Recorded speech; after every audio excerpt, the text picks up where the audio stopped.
안녕하십니까? 문학평론하는 변지연이라고 합니다. 지난번에 문학평론가 김인호 선생님을 모시고 우리가 조선 역사와 장성 그리고 의병활동과 동학운동에 대해서 말씀 나누는 시간을 지금 가지고 있는데요. 오늘도 지난번 대화 내용에 이어서 또 좋은 말씀을 좀 나눠보는 시간을 갖도록 하겠습니다. 네, 김 선생님 안녕하세요. 지난번 내용에서 말미에 노사 선생의 그 유리론이 갖는 의미, 왜 그 시절에 유리론이 필요했는지에 대해서 좀 말씀을 나눈 것 같은데요. 뭐 간단히 정리를 해보자면 외세 침략으로 얼룩진 그런 구한말에 조선의 위급한 현실에 대응하기 위한 철학적인 전략이었다. 이제 이렇게 좀 정리를 해볼 수 있을 것 같은데, 제가 지난 시간에 말씀드렸듯이 위정척사란 이 고루한 보수 집단의 고집이다. 뭐 이제 이런 것으로 보기보다는 노사 기정진과 화서 이항로는 좀 더 정통 유학자다. 위정척사를 빼자. 뭐 이제 이런 말씀도 드렸었는데, 저는 어쨌든 위정척사를 넣어도 된다. 이렇게 그래 생각하는 거죠. 그랬었죠. 뭐 어떻게나 상관은 네. 없지만은 네. 우리가 여기서 알아야 될 것은 그들의 어떤 점들이 의병을 불러일으키게 했느냐. 다시 말해서 머릿속에서 공론으로 그치지 않고 의병이라는 실천성으로 나오게 했느냐. 우리가 이것을 찾자는 거고, 그런데 공통되게 기대승 선생은 주기론 쪽에 가까웠어도 기호관, 기호중 그 후손들이 의병활동을 임진왜란 때 벌였고, 또 기정진 선생의 이 주리론은 혹은 유리론은 또 그것과 상관없이 후손들에게 의병활동을 하게끔, 그건 기정진 선생이 철저히 향촌 방어책이라든지 전술이라든지 뭔가 이런 것들까지 다 마련해 놓으신 탓도 있겠지만은 후손들이 의병활동을 하고 실천적 삶을 살았다는 거죠. 네. 이제 그런 점들은 우리가 대단히 높이 사야 된다. 결코 고루한 보수적 집단의 완고집, 쇄국 정책 뭐 이런 정도로 보지는 말자. 이제 이런 이야기를 저는 하고 싶었던 거예요.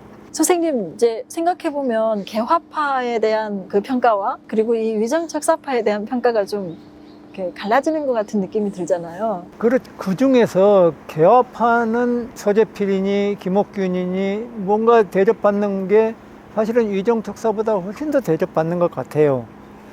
지금은 이제 동학교도들의 혁명적 움직임을 어느 정도 다 회복이 되었고, 실제로 제주에서 일어났던 4.3 사건이나 여수에서 일어났던 여순 사건조차도 특별법을 통해서 제자리를 찾아가고 있는데, 위정척사 중에서도 노사 기정진 선생과 화서 이항로의 하신 일들에 대한 평가들은 제대로 이루어지지 않았다. 특히 기정진 선생에 관한 것은 실학과에 관련해서 혹은 동학과 관련돼서 서학과 관련돼서 그런 다양한 관점에서 어떻게 볼 것인가, 이런 자리매김들이 필요하다. 뭔가 저는 이런 말씀을 드리고 싶은 거예요. 네. 노사 선생의 병인소 읽어보셨죠? 저도 몇 년 전에 이 병인소를 읽으면서 정말 깜짝 놀랐어요. 상소다라고 하면 한 페이지 정도 되는 내용으로 좀 추상적인 그런 담론들로 이루어진 그런 글이 아니었을까 이렇게 생각을 했는데, 정말 한편의 훌륭한 사회학을 다룬 그런 책이다라고 할 정도로 굉장히 그 사회개혁적인 그런 내용을 많이 담고 있었는데요.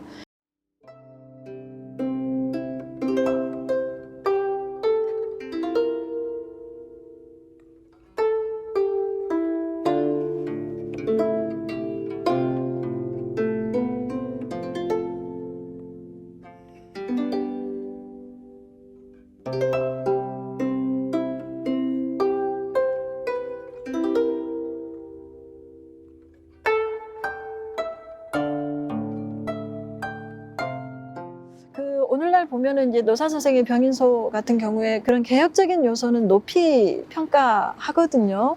근데 이제 그런 것에 비해서 또 한편으로는 뭔가 중화를 떨쳐내지 못하는 그런 한계를 노사 선생이 갖고 계시다.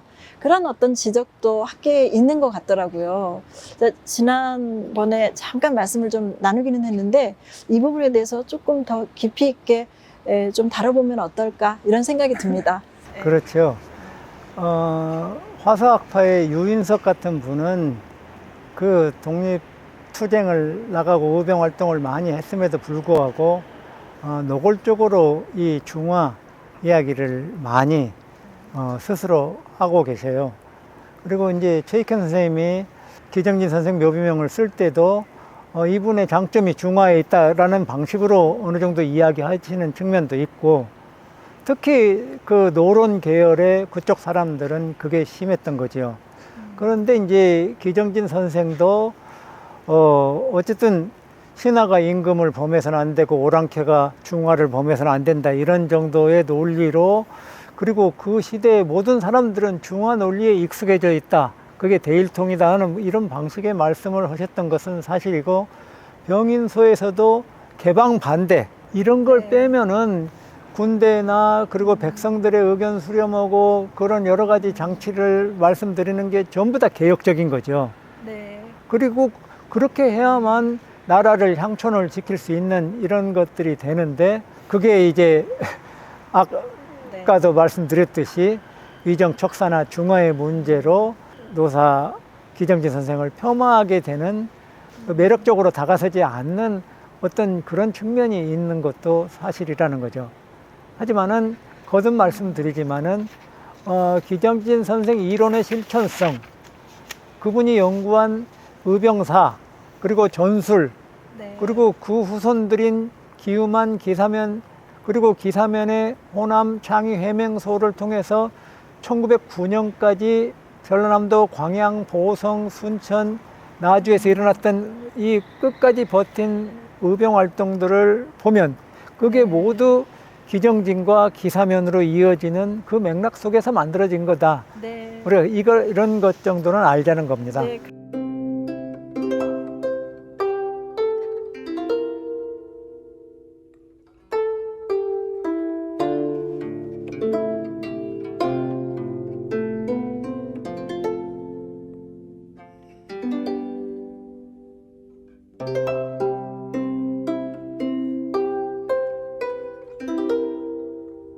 그렇습니다.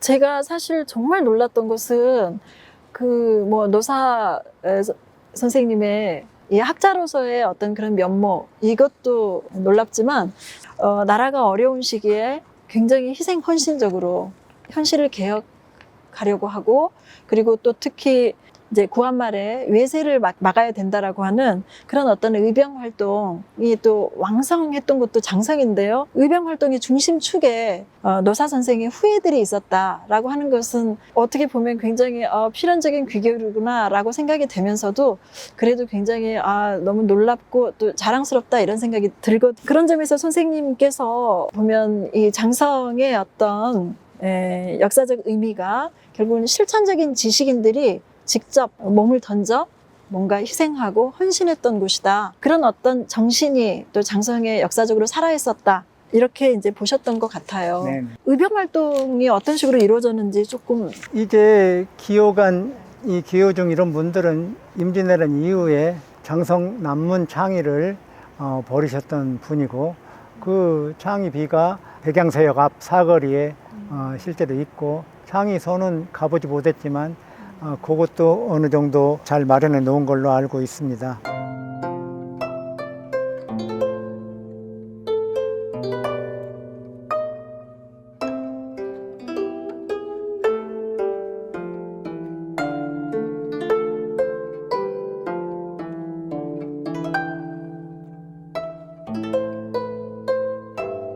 기우만 선생은 동화혁명이 끝나고 울미사변이 일어나고, 그 다음에 이제 일본이 단발령을 내리자 그것에 의병을 일으켰어요. 네. 단발령의 의병을 일으켰다 해서 조금 어색해 보일 수도 있지만은 그때 그분들 생각으로는 엄청난 일일 수도 있으니까요. 어쨌든 근데 그 기우만 선생의 전략에 대해서 조금 더 우리가 생각해야 돼요. 기우만 선생은 물론 의병에 대해서 기정진 선생에게 많이 배웠죠. 그래서 장성에서 의병 활동 일으키자가 아니고 충분히 경문을 담양, 창평, 광주, 순창 이런 곳에 보내서 그쪽의 의병들을 일어나게 하고, 그리고 이제 함께 촉구하면서 이것만이 우리 고우를 막을 수 있는 유일한 방책이다 하는 그런 호남 의병의 전통을 이제 임진왜란 때 그게 대의명분, 근황의 정신으로 이 의병을 일으켰다면 이때부터는 향촌 방어책 이런 것들을 생각하면서 의병을 일으킨 거예요. 그랬기 때문에 기우만과 기사면 혹은 그걸 배우러 온 최익현의 의병들이 사실은 기정진 선생의 머릿속에서부터 다 나온 것이다 라고 말할 수도 있는 거예요. 기사면도 최익현 선생도 이제 경문을 다 보낸 거예요. 그래서 각 고을마다 유생들이 나와 뜻이 같으면 봉기할 준비를 하라는 거죠. 근데 네. 최익현 선생이 서울 쪽에서 양평 쪽에서 있다가 왜 호남을 찾았겠어요? 유백길에 2번 기정진 선생을 찾아뵌 적이 있지만은 어쨌든 이 유학자들을 의병을 제대로 모을 수 있는 곳은 장성이라는 생각이 들었는데 추월산에서 기우만 선생과의 회동에 여러 가지 문제로 전술이나 여러 문제로 실패하고 최익현 혼자 태인의 무성서원에서 임병찬과 함께 거병을 하는 거죠. 뭔가 그런 식으로 호남 의병은 결국에 기정진 선생으로부터 다 시작된다라고 말해도 그렇게 틀린 말은 아닌 것 같아요. 이제 이웃 마을과 힘을 합해서 자기 마을 지형을 이용해서 적을 공격하자는 이런 진공 퇴수척이었다면 이제 무기에서도 딸리고 도저히 해볼 수가 없으니까 나중에는 지리산에서 숨어서 게릴라 전법으로 나가자. 그게 이제 뭐 운봉 운거책이라고 말할 수도 있는데, 운봉이라는 지리산 고원지대에 숨어서 식량 조달받으면서 게릴라 전법을 벌이자, 뭐 이제 이런 정도로 바뀌기도 하고 그러는데, 어쨌든 이 다산 정약용 선생도 민복원을 만들려고 했고 어떤 전술을 생각을 했고, 우리 군대가 지금 뭐 시내 경찰력만 또 못하던 시절에 향촌 방위책을 만든 그 기정진 선생의 노력, 그리고 이제 그게 그 자체로 끝나는 게 아니고 민심을 얻기 위해서 노력하고 외국 공간에도 편지를 보내고 언론과 그 밖에 여러 가지 것들을 종합적으로 했다는데, 이제 그런 것들 때문에 최익현 선생이 특히나 기우만식 거병을 생각을 하고, 그리고 그게 이제 호남 창의 회맹소에 이런 의병 활동으로 연결돼서 지속적인 1909년까지의 의병 활동이 되는 거라고 생각을 합니다. 그런 말씀 들어보면 그 시절에 의병운동, 그러니까 의병운동도 보면은 이렇게 전기와 후기로 이렇게 나뉘는 것 같더라고요. 예. 그렇게 되면 기우만 선생, 기사면 선생 이 세대가 전기 아니죠. 기우만 선생만 전기이고 기사면 선생은 후기 3기 정도에 해당되죠. 1907년부터 기사면 선생님이 본격적으로 하니까요.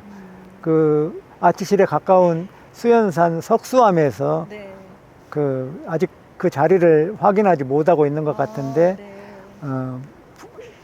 장성에서 빨리 그 유적지를 잘 찾아냈으면 좋겠습니다. 의병 활동의 어떤 현장 이런 데를 직접 좀 가서 한번 저도 그 장소를 좀 밟아보고 싶고요. 그때 어떤 심정이었을지, 그 나라가 위급한 시대에 얼마나 절박했으면 그 식민지 시대에 독립운동을 했던 그런 독립운동가들에 대해서는 물론 아직도 많이 모자랍니다만 어느 정도 좀 조명을 하고 있는 데 비해서 구한 말의 의병 활동은 조명이 좀 덜 되고 있지 않나, 뭐 이런 생각이 드는데 제가 그동안 관심이 좀 적어서 그랬었을까요? 어쨌든 의병사를 그 흥미롭게 보면은 임진왜란 때 고경명의 자손 고광순, 그리고 기대생과 기요간의 자손인 기정진, 기사면 이런 사람들이 지리산 연곡사에서 최후한 거다가 이제 고강수는 죽었고 기사면 선생은 광주천에서 죽었는데 어쨌든 그들의 흔적들을 우리가 찾아볼 필요도 있고 네. 그런 자리들을 다 기념할 수 있는 이런 게 만들어지면 좋겠죠. 그렇군요. 그 선생님 이제 제가 최근 장성에 가보면 이게 장성을 옐로우 시티라고 하더라고요. 그래서 이렇게 보니까 어느 날 갑자기 이게 모든 게 다 세상에 노란 세상에 돼 있는 거예요. 글쎄 제가 잘못 봤는지 모르는데 이렇게 차를 타고 가는데 담벼락에 고우의 해바라기가 있는 거예요. 그래서 제가 너무 무서웠거든요. 그게 사실은. 네, 지금도 있는지 모르겠습니다만 제가 언뜻 봤던 것 같아요. 그래서 요즘 이제 워낙 지자체에서 우리만의 어떤 특성, 고유한 이미지 이런 것들을 만들어내기 위해서 그런 노력을 하고 있는 걸로 아는데요. 왜 옐로우시티일까? 라고 생각을 해보니까 황룡강이 생각이 나더라고요. 그래서 그 정말 장성의 젖줄이라고 할 수 있는, 그러니까 노란 용이 아마 헤엄을 쳤던 강이다 뭐 이런 뜻이었을 것 같은데 그런 전설이 있었겠죠. 거기서 이제 착안이 된 것 같아요. 바로 그 장소 황룡강가에서 그 유명한 황룡강 전투, 예, 그게 이제 피비리 나는 황룡강 전투가 이제 일어나는 걸로 알고 있습니다만, 그 부분도 되게 드라마틱한 장면이 아닌가 이런 생각이 듭니다. 어쨌든 네. 운을 맞춰 말하면 장성의 유학, 네. 정읍의 동학, 뭔가 그리고 장성의 황룡강에서 대승을 거뒀기 때문에 동학 전투에 이 황토현 전투와 황룡강 전투와 그리고 전주성 함락이 최고 큰 전투였죠. 황룡강 때문에 옐로우로 만든 것은 조금 뭐 이상할 수도 있고, 하여튼 그 짙은 노란색이 때때로는 보기 좋다는 생각도 했어요. 다만 아름다워요. 삼남길을 쭉 따라가다 네. 보니까 이 지방자치가 제일 신경 쓰는 곳이 강진과 장성이다 이런 생각을 했고, 그래요? 강진은 다산 정약용을 굉장히 잘 그 콘텐츠화 시키고 있고 많은 것들을 생각할 수 있게 만드는 것 같아요. 네. 특히 이제 김영랑 생과 뒤편에 모란 공원을 만든 이런 아이디어 같은 것들은 빼어나다고 보는데, 네. 이 옐로우시티의 이 옐로우라는 것은 별로 마음은 들지 않아도 이 장성이 황룡강을 참 잘 가꾸고 있어요. 그리고 황룡강에 있는 동학혁명 변승탑, 이것도 굉장히 인상적이에요. 동학혁명 기념탑이나 기념관을 가장 인상적이게 본 게 장성 그 황룡강의 전승탑이 죽창 모양으로 우뚝 솟아있는 이런 모습이, 그리고 그 밑에 이 동학군의 부조도 아주 훌륭했고요. 네. 그 다음에 전남 장흥의 석대들 전투 일어나는 현장에 만들어 놓은 기념관이 굉장히 인상적이었던 이런 기억들이 있는데, 우리는 이 마당에서 동학을 한번 또 이야기를 해봐야 될 것 같아요. 네, 그렇습니다. 저는 동학도 유학의 일종이었다 이렇게까지 말하고 싶어요. 네, 아주 기본 베이스가 유학이었겠죠. 근데 유불선으로 이야기하기도 하고, 또 동학이 일본군에게 20-30만 명이 몰살당하고 학살당하고 그 뒤에 뭐 보청교, 증상교, 원불교 이런 그 천도교 이런 식으로 이제 다른 방식으로 뿌리를 뻗어가고 이제 이러기는 하지만은 동학의 그 시대 1894년 무렵에 이런 정도의 혁명적인 놀라운 사상인 거예요. 네, 어떤 점에서 그렇습니까? 특히 저는 두 가지를 들자면은 사인여천과 유무상자를 들 수 있겠는데,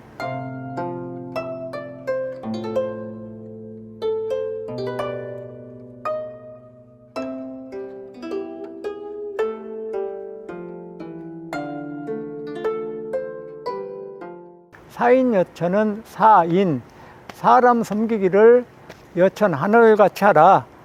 네. 그래서 기정진 선생님이 말씀하신 것처럼 내부에 다 하느님이 있다는 거예요. 시천주, 네. 하느님을 모셨다, 모두가. 그런데 양반만 모신 게 아니고 여자도 어린애도 오랑캐도 다 모셨다는 거예요.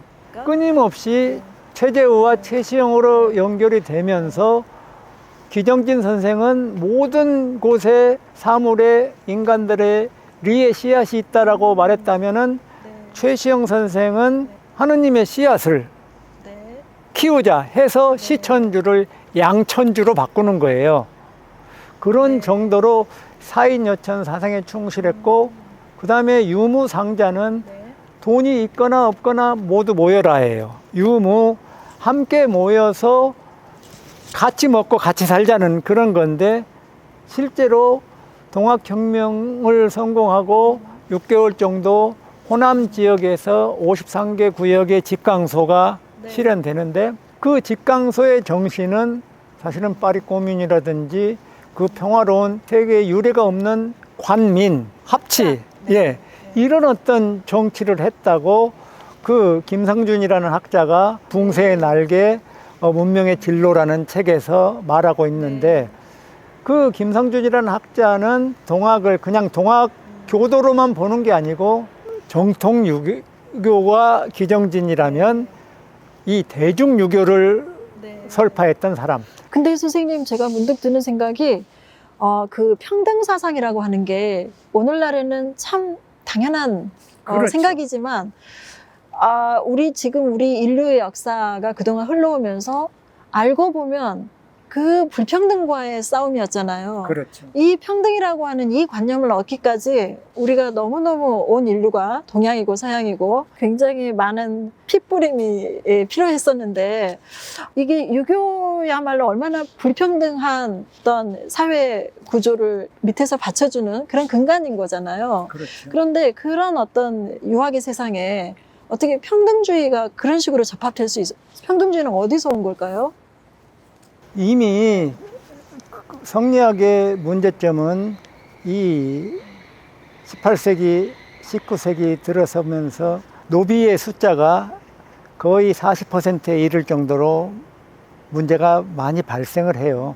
그럼에도 불구하고 향약이라는 곳에서 농민이나 양민이나 모성까지 모여서 이제 토론하는 이런 장면들도 상상해 볼 수 있겠는데, 그런 걸 떠나서 전봉준이라는 사람이 우리는 뭐 누군가의 시에는 무식쟁이로 농투산이로만 그려지는데, 전봉준은 굉장한 전술가고 경문의 달인이에요. 지금 말하자면 대학가 대자보 붙이는 것의 천재라고 볼 수 있어요. 전봉준은 남원에서 그리고 서울에서 외국인 공간에 그리고 곳곳에서 기표문을 거의 스스로 작성했어요. 손효옥이라는 사람의 도움도 받고. 그러면서 전봉준이 가장 고심한 것이 유학자들을 자꾸 더 끌어들여야 된다고 생각을 한 거예요. 근데 유학자들이 세상을 완전히 뒤바꿔 버리자는 전봉준에게 쉽게 넘어갈 수는 없겠죠. 그러니까 전봉준에게는 브레인이 필요했는데, 그렇죠. 사회 지식인이 필요했는데, 어떻게 보면은 사회 지식인들은, 양반들은 기득권자로서 오히려 더 위기감을 느꼈었던 그렇죠. 모양이죠. 그리고 모욕을 당하고 그래서 동학군은 피해서 산수고에 숨고 별짓을 다 했죠. 근데 이제 황룡강 전투를 말하자면은, 황룡강 전투가 가장 돋보이는 전투가 될 수밖에 없었던 것은 전봉준이 무장 기포를 하고 흥덕 이 고부 정업을 휩쓸면서 이제 이 황토현 전투에서 대승을 거둬요. 그런 다음에 이제 바로 전주로 치고 내려가지 않고 영광 고창 장성으로 다시 내려가는 거예요. 저는 동학혁명을 성공한 가장 중요한 전략이 위로 올라가지 않고 남으로 내려갔다. 그러니까 장성에 전라남도 장흥으로부터 이방원이라는 전술가, 변희중 선생이 화포를 만들었듯이 이방원은 그분도 향반 출신이고 장흥에 그 어떤 가문 있는 집안 사람인데 대나무로 장태를 만들었어요. 대나무에 장태를 만들고 거기에 짚을 집어넣고 강군과 맞서 싸울 때 짚을 굴리면서 이 신무기를 가지고 있기 때문에 광군을 이기고 장성을 이기니까 전라남도 전체가 다 동학천지가 된 거예요. 딱 한 곳, 나주만 점령하지 못했죠. 왜 그랬을까요? 나주는 네. 거기는 나주도 전라남도 활동이 일어나는 곳인데. 전체에 해당될 정도로 네. 수많은 이 관리들, 양반, 유학자들이 셌나 보군요. 셌죠. 그래서 목숨 아. 걸고 그들은 네. 민족열이라는 나주 부사를 통해서 지켰고, 결국에 동학이 나중에 6개월 후에 12월에 몰살을 당하는 이유는 그 나주성을 공략하지 못했기 때문에 두 차례, 세 차례 공격을 하지만, 심지어는 전봉준이 단신 비무장 상태의 민족열을 찾아가서 담판을 벌이기도 하지요. 협조해 달라. 전봉준의 놀라운 것은 아치실이나 이런 고산이나 이런 곳 기시 집안이나 이런 사람들 집안은 절대로 가서 건드리지 마라. 그리고 지나가다가 벼이삭을 세워주고 네.